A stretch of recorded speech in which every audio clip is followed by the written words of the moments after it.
Have you ever just stopped and wondered what makes people tick? You know, why we do the things we do?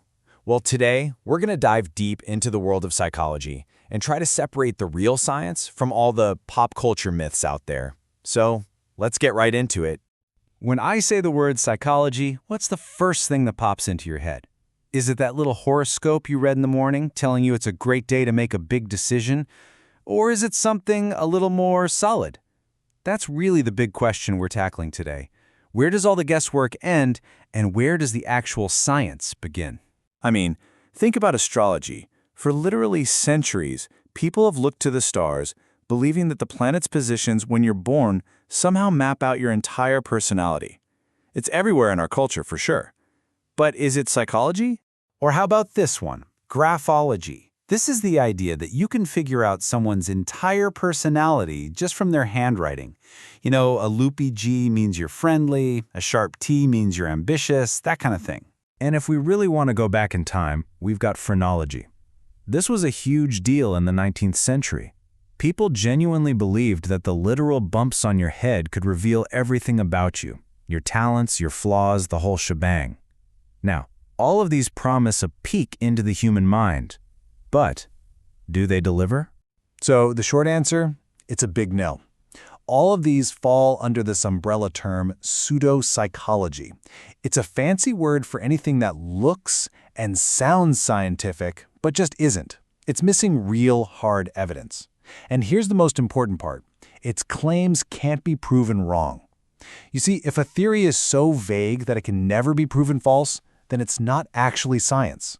And that right there is the crucial difference. Pseudopsychology runs on stories and personal anecdotes. It makes claims so broad they could apply to anyone. Think about a horoscope that says, you will face a challenge today. Well, yeah, who doesn't?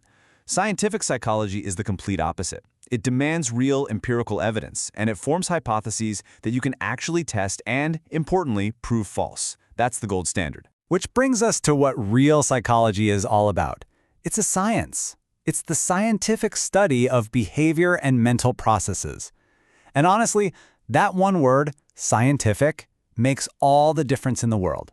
It's our sign that we're leaving the guesswork behind and stepping into a real, systematic way of understanding ourselves.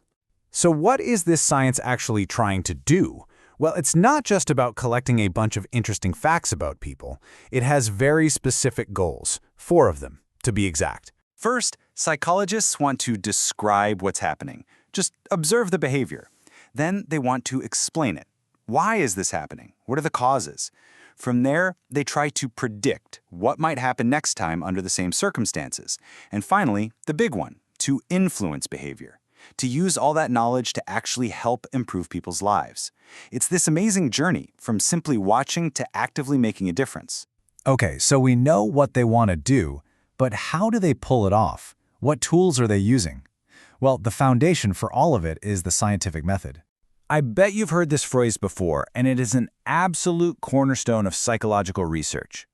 Just because 2 things happen together doesn't mean one caused the other. You know, like how ice cream sales and crime rates both spike in the summer? Eating ice cream doesn't cause crime, right? There's a third factor, the heat. Psychologists have to be super careful to figure out the real cause and effect. A perfect example of this scientific rigor in action is a concept called classical conditioning. It's one of the most fundamental ways we learn, basically by connecting 2 different things together in our minds. And it was discovered through one of the most famous experiments in the history of psychology. Yep, we're talking about Pavlov and his dogs. He noticed that his dogs would start to salivate before they even got their food, so he set up an experiment. He'd ring a bell, which meant nothing to the dogs at first, right before he gave them food. He did this over and over and over, and pretty soon the dogs learned to associate the bell with food, so just the sound of the bell alone was enough to make them drool. He scientifically proved that even a biological reflex could be taught. Pretty incredible. All right, so we've looked at how psychologists do their work. Now let's get to the fun stuff. A couple of big ideas they've uncovered that you've probably felt in your own life. Just think about this for a second. You tell a tiny, harmless little white lie to spare someone's feelings. But then, for the rest of the day, you've got that nagging, squirmy feeling inside. Why does that happen? Well, psychology actually has a name for that feeling. It's called cognitive dissonance. It's that mental stress you feel when you hold two clashing thoughts in your head at the same time. For example, I am an honest person clashes with I just told a lie. Our brains absolutely hate that contradiction, and they'll do almost anything to fix it. So, how do we get rid of that uncomfortable feeling? Well, our brains are pretty clever. Sometimes we might change our behavior, fess up to the lie. But more often, we change our thoughts. We might justify it. Oh, it was just a small lie to protect them. Or we might just downplay the whole thing. You know what? Honesty isn't even that important in this situation. Our minds are constantly working to keep things consistent. Okay, so that's how our brain deals with a little conflict.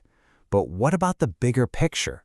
What does science have to say about something as huge and fundamental as our personality? Well, instead of those vague horoscope signs, scientific psychology offers us the Big Five.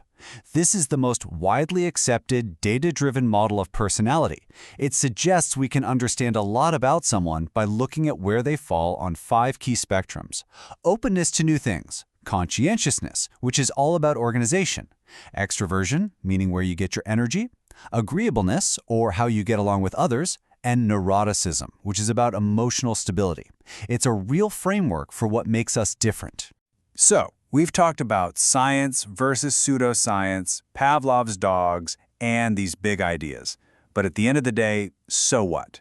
Why does any of this actually matter to you? Look, understanding psychology isn't just an academic thing. It's a practical toolkit for your life. It's like getting a user manual for your own brain. It helps you understand yourself better, you start seeing these theories play out all around you, and it gives you real tools to build better habits, stronger relationships, and honestly, a better life. When it all comes down to it, psychology doesn't have some magical answer or a crystal ball that's going to predict your future. But it offers something way more valuable, a real, evidence-based method for exploring the most complex and fascinating thing in the universe, the human mind. And that brings it all back to you, doesn't it? We've seen that our minds can be trained, that they search for consistency, and that they work on some predictable rules. So the real question is, now that you've had a peek at the instruction manual, what are you going to teach your mind to do?